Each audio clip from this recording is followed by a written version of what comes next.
الوضع عم يغلي بالعالم العربي وبلبنان وبالعالم، ونبه الناس خاصة المتابعين لصفحتي وتوقعاتي تيك توك ويوتيوب، وبتمنى على الكل تنتبهوا منيح. الشهور الباقية ستكون أشهر مقلقة وخطيرة على بعض دول العالم وتحمل الكثير من القلق ثم القلق.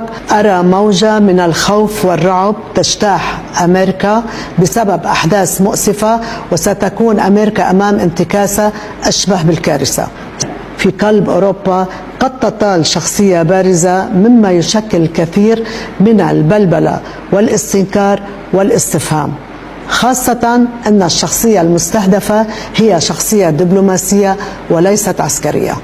كوارث طبيعية في ألمانيا وإيطاليا وفرنسا، وحالة الطوارئ تعلن في البلاد جراء أحداث مؤسفة، وذلك خلال الأشهر